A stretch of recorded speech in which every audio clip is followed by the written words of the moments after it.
Hello दोस्तों, नमस्कार। SM किसी चैनल में मैं आप सभी लोगों का दिल से बहुत बहुत स्वागत करता हूं। सो दोस्तों, क्वार्टर फोर के रिजल्ट्स हम लोग को देखने को मिलने वाले हैं एंड आपको पता है नंबर्स आने से पहले कंपनी अपने अपडेट्स भी देती है, जिसको हम लोग क्या बोलते हैं, ट्रेलर भी बोलते हैं। ठीक है, जैसे कि कोई भी पिक्चर आती है ना, तो उसके पहले कुछ ट्रेलर आता है, उससे आप एक अंदाज़ा ले सकते हो कि पूरी पिक्चर कैसे हो सकती है करके। तो बस कंपनी के रिजल्ट्स का भी वैसे ही सिनेरियो होता है कि एक्सट्रैक्टेड नंबर आ जाते हैं, अपडेट्स आ जाते हैं, इससे आप अंदाज़ा ले सकते हो कि कंपनी के पूरे नंबर कैसे हो सकते हैं करके। हालांकि ये पूरे नंबर नहीं है, ये भी पॉइंट आप लोगों को पता होना चाहिए। सो अगर हम लोग हाईलाइट्स की बात कर ले, अपडेट की बात कर ले, तो चलिए कुछ कंपनीज ने अपने हाईलाइट्स यहाँ पे नंबर सामने रखे। जैसे कि आईडीएफसी फर्स्ट बैंक की बात करें, आज के दिन अच्छा क्यों परफॉर्मेंस देते हुए देखने को मिल रहा था, बिकॉज इन्होंने क्वार्टर फोर के अपडेट्स यहाँ पे सामने रख दिए। ठीक है, बिजनेस अपडेट आप देख सकते हो। टोटल बिजनेस डिपॉजिट्स की अगर हम बात करें दोस्तों, तो 22.7% का जंप देखने को यहाँ पे मिल रहा है, जहाँ पे हम कह सकते हैं कि एक साल पहले सेम पीरियड में मार्च क्वार्टर में, क्वार्टर फोर पिछले साल की बात करें, 3.94 लाख करोड़ इतने डिपॉजिट्स थे, जो कि आज बैंक के पास, आईडीएफसी फर्स्ट बैंक के पास 4.84 लाख करोड़ इतने डिपॉजिट्स हो चुके हैं, जो कि लगभग आप कह सकते हैं अप्रोक्सीमेटली 23% की जंप दिखाते हुए देखने को यहाँ पे मिल रहे हैं। सो डेफिनेटली हम यहाँ पे कह सकते हैं दोस्तों कि कंपनी के जो एडवांसेस है काफ़ी अच्छे ग्रो होते हुए देखने को मिल रहे हैं। डिपॉजिट लगभग 20% तक ग्रो होते हुए देखने को यहाँ पे मिल रहे हैं। तो नो डाउट एक अपडेट अच्छा देखने को यहाँ पे मिल रहा है, बट जैसे मैंने कहा जरूरी नहीं है भाई ये क्वार्टर फोर के अपडेट्स अच्छे हैं तो पूरी पिक्चर, मतलब क्वार्टर फोर के एक्चुअल नंबर भी अच्छे रहेंगे करके।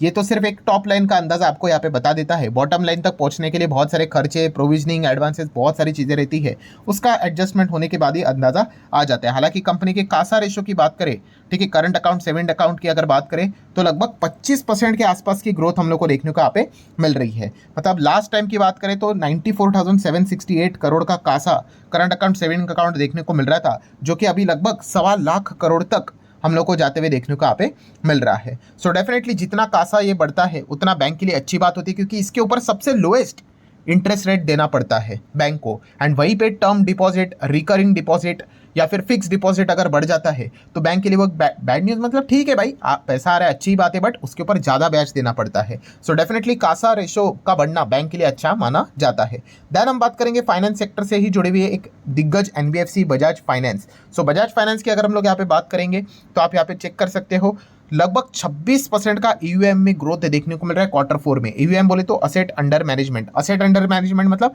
ये समझ लो कि कंपनी के पास कुल मिला के कितना पैसा है, टोटल जितना वो मैनेज कर रहे हैं उसमें 26% की वृद्धि हुई है। और नए लोन की बात करें तो 36% की जंप हम लोग को देखने को मिल रही है, जो कि काफ़ी अच्छा डेटा देखने को यहाँ पे मिल रहा है। सो एयूएम की अगर हम लोग बात करें तो कितना एडिशन हुआ है, 18,700 करोड़ तक एयूएम हम लोग को एडिशन वे में जाते हुए देखने को यहाँ पे मिल रहा है, जो कि काफ़ी अच्छा जंप देखने को मिल रहा है। एंड डिपॉजिट बुक की अगर हम लोग बात करें तो स्ट्रॉन्ग मोमेंटम यहाँ पर भी देखने को मिल रहा है, जहाँ पे 19% की year on year basis jump देखने को मिल रही है, जहाँ पे आप कह सकते हैं कि पिछले मार्च 24 में 60,000 करोड़ के आसपास का ये डिपॉजिट बुक देखने को मिल रहा था, ये 71,400 करोड़ तक डिपॉजिट बुक जाते हुए देखने को मिल रहा है, जो कि 19-20% की जंप यहाँ पे दिखा रहा है। देन अगर हम लोग बात करेंगे दोस्तों तो डीमार्ट, एवेन्यू सुपरमार्ट। सो एवेन्यू सुपरमार्ट डीमार्ट की बात करें तो आप यहाँ पे देख सकते हैं 28 नए स्टोर्स इन्होंने ऐड किए क्वार्टर फोर में। मतलब हाईएस्ट क्वार्टरली एडिशन देखने को मिल रहा है कि मतलब आप कह सकते हैं कि जब से हम कह सकते हैं पिछले 4-5 साल का डेटा उठा ले, इतना हाईएस्ट एवर एक क्वार्टर में इतना एडिशन हम लोग को देखने को नहीं मिला है। मतलब इतने स्टोर्स उन्होंने खरीदे हैं। ठीक है, स्टैंड अलोन रेवेन्यू की अगर बात करें तो 17% की जंप है, जहाँ पे आप कह सकते हैं 14,500 करोड़ का टॉप लाइन में जंप हम लोग को देखने को यहाँ पे मिल रहा है। और नए स्टोर्स की अगर बात करें, टोटल काउंट अभी कितना हो चुका है, 415 तक। अगर आप पूरा डेटा को पढ़ना चाहते हो तो ये देखिए, ये पूरा डेटा इस वक्त का डेटा सामने आ चुका है। 14,462 करोड़ का रेवेन्यू टॉप लाइन हम लोग को कमाई होते हुए देखने को मिल चुके हैं, किसकी, डीमार्ट की। ठीक है, अगर हम अलग अलग साल के देखिए, 2022 का अगर आपको डेटा देखना है तो ये देखिए, ये 2022 का है कि सेम क्वार्टर, मतलब क्वार्टर फोर में 2022 में कितना था, 8,500 करोड़ के आसपास की कमाई थी। ठीक है, वही 2023 में 10,300 करोड़, 24 में 12,500 करोड़, एंड यही 2025 में लगभग 14,500 करोड़। तो अच्छी जंप हम लोग को लगातार देखने को मिले। बट ये अल्टीमेटली है क्या दोस्तों, ये स्टैंड अलोन रेवेन्यू देखने को यहाँ पे मिल रहा है, ये फाइनल प्रॉफिट तो है नहीं। ठीक है, रेवेन्यू ये सिर्फ कमाई देखने को यहाँ पे मिल रही है।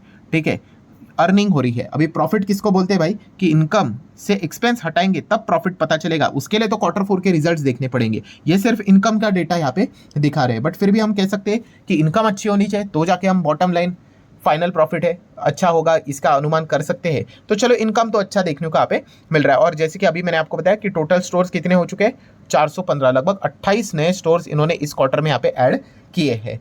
देन अगर हम बात करेंगे दोस्तों तो एचडीएफसी बैंक ने भी अपने नंबर्स यहाँ पे दिखाए, जहाँ पे आप देख सकते हो कि एडवांस में लगभग 5.5% की ग्रोथ देखने को मिल रही है एंड डिपॉजिट्स में लगभग 14% की जंप देखने को आप पे मिल रही है। मतलब हम कह सकते हैं फाइनेंस सेक्टर में थोड़ा ठीक ठाक परफॉर्मेंस देखने को मिले। वहीं पे कासा रेशो की बात करें तो 5.7% की jump year on year basis पे हम लोग को देखने को यहाँ पे मिल रही है।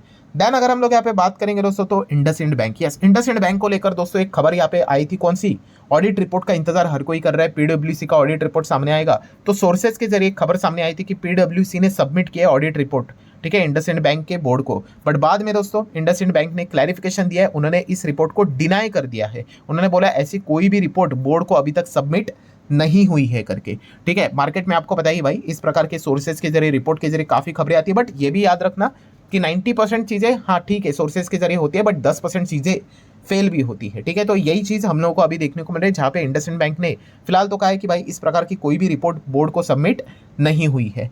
देन हम लोग बात करेंगे दोस्तों तो एफआईएस, फॉरेन इंस्टीट्यूशनल इन्वेस्टर का डेटा हमारे सामने आते हुए देखने को यहाँ पे मिल रहा है, जहाँ पे आप देख सकते हैं एफआईएस लगातार बिकवाली करते ही जा रहे हैं, ठीक है। अभी भी हम कह सकते हैं एफआईएस का जो रुख है वो पलटते हुए देखने को यहाँ पे मिल चुका है। लगभग 2800 करोड़ का माल उन्होंने यहाँ पे बेचा है। बीच में उन्होंने लगातार बाइंग यहाँ पे करके रखी हुई थी, ठीक है, फिर उसके बाद उन्होंने लगातार सेलिंग यहाँ पे स्टार्ट कर दी है। एंड अभी आप यहाँ पे देख सकते हैं आई गेस सेलिंग के हैट्रिक भी हम लोग को अभी होते हुए देखने को यहाँ पे मिल चुकी है। मतलब अभी हम यहाँ पे कह सकते हैं दोस्तों एफआईएस का जो रुख है, ठीक है, वो एग्जैक्टली क्या है अभी तक यहाँ पे पता नहीं चल रहा है, ठीक है। बीच में उन्होंने बाइंग की थी, अच्छा यहाँ पे लग रहा था, ठीक है, बट बाद में अभी हम कह सकते हैं जो टैरिफ से रिलेटेड जैसे जैसे चीज़ें नज़दीक आने लग गई, उनकी बिकवाली हम लोग को वापस इंटेंसिफाई होते हुए देखने को यहाँ पे मिल रही थी। तो चलिए आज के दिन बिकवाली, अभी कल का दिन तो और भी ज़्यादा इंपॉर्टेंट यहाँ पे होने वाला है।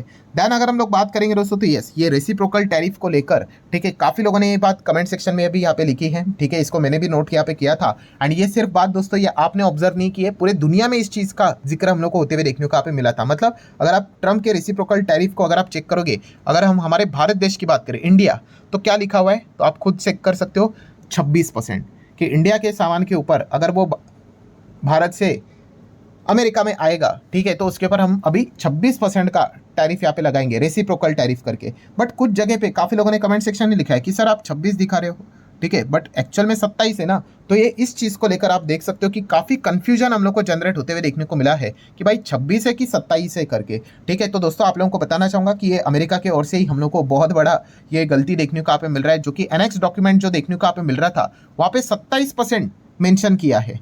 बट वहीं पे अगर हम लोग डोनाल्ड ट्रंप की अगर हम लोग बात करें, ठीक है, वो जो डेटा दिखा रहे थे यहाँ पे उस पर 26% यहाँ पे लिखा हुआ था। और ये सिर्फ एक के साथ ये रेट डिफरेंशिएशन नहीं हो रहा है, ठीक है, ऐसे लगभग 14 कंट्रीज के साथ दोस्तों ये चीज़ें हम लोग को होते हुए देखने को यहाँ पे मिल रही है, जहाँ पे एक्चुअल में जब बाद में एनेक्स डॉक्यूमेंट में जब रेट्स देखे गए तो उसमें हम लोग को 1% इजाफा देखने को मिल रहा था, ठीक है। एंड वहीं पे हम यहाँ पे कह सकते हैं कि अगर मैं आप लोगों को एक डेटा दिखा दूं, ये देखो फाइनली अगर बात कर ले दोस्तों तो इंडिया के ऊपर 26 नहीं भाई 27% का टैरिफ लगते हुए देखने को यहाँ पे मिल रहा है। आप देख सकते हैं India rate was listed at 27%, ठीक है, ये इसका एक्चुअल में हम लोग को डॉक्यूमेंटेशन होते हुए देखने को यहाँ पे मिल चुका है। और इंडिया अकेला नहीं है, जैसे कि आप देख सकते हैं साउथ कोरिया की बात करें तो पहले तो भाई ट्रंप जो बोर्ड लेकर बैठे थे वहाँ पे 25% लिखा हुआ था, बट एक्चुअल में जब नोटिंग हुई तो उनकी 26% की हुई। सो हमारे साथ भी वही हुआ है कि हम 26% को लेकर चल रहे थे, बट जब नोटिंग हुई, लिस्टिंग हुई तो 27% की हुई। एंड इसके अलावा भी दोस्तों और सारे देश हम लोग को देखने को यहाँ पे मिल रहे हैं, जैसे कि आप यहाँ पे देख सकते हो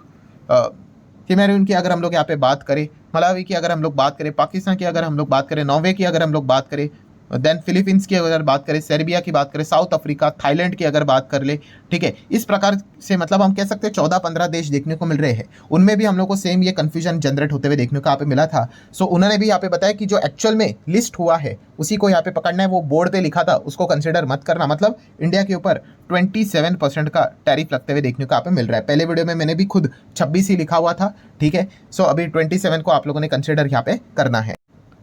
देन दोस्तों आ जाते हैं आखिरी पॉइंट के ऊपर, ट्राइडेंट। यस, ट्राइडेंट टेक्सटाइल वाली कंपनी, ठीक है, आज इसके मतलब शेयर में प्राइस में बहुत अच्छा खासा परफॉर्मेंस देखने को मिला। ऐसा क्या हो गया? तो दोस्तों टेक्सटाइल वाले आप लोगों ने देखे होंगे बहुत सारे कंपनीज अच्छा परफॉर्मेंस यहाँ पे दे रहे। क्यों? क्योंकि ये ट्रम्प का टैरिफ है, ठीक है, ये टेक्सटाइल इंडस्ट्री को एक अपॉर्चुनिटी दे सकता है। अभी इसका अर्थ ये नहीं कि भाई टेक्सटाइल कंपनी के ऊपर टैरिफ नहीं लगेगा, लगने वाला है। बट मज़ेदार बात ये है दोस्तों कि हमारे जो कॉम्पिटिटर देश है, ठीक है, उनके ऊपर बहुत भारी मात्रा में टैक्स लगने वाला है, टैरिफ लगने वाला है। ठीक है, और टेक्सटाइल इंडस्ट्री की अभी अगर हम लोग यहाँ पे बात कर ले दोस्तों, तो इंडिया के पास अपॉर्चुनिटी जनरेट यहाँ पे हो रही है। इसलिए आज के दिन आप लोगों ने देखा होगा कि ये ट्राइडेंट का तो एक एग्जाम्पल हो गया, बहुत सारे ऐसे टेक्सटाइल से जुड़ी हुई कंपनीज है, उन्होंने अच्छी तेजी यहाँ पे दिखाई है, क्योंकि जो इनके कॉम्पिटिटर है उनके अपना माल अब अमेरिका में बेचने के लिए काफ़ी मुश्किल यहाँ पे होने वाली है। ठीक है, वहीं पे इंडिया क्या कर सकता है, इस अपॉर्चुनिटी का अच्छा खासा फायदा भी उठा सकता है। सो ठीक है दोस्तों, आशा करता हूँ जितने भी इंपॉर्टेंट पॉइंट्स थे सारे यहाँ पे मैंने कवर कर लिए। हेल्पफुल लगा होगा वीडियो तो चाहो तो लाइक एंड शेयर कर सकते हो। सो मिलते हैं अगले वीडियो में, तब तक के लिए बाय बाय।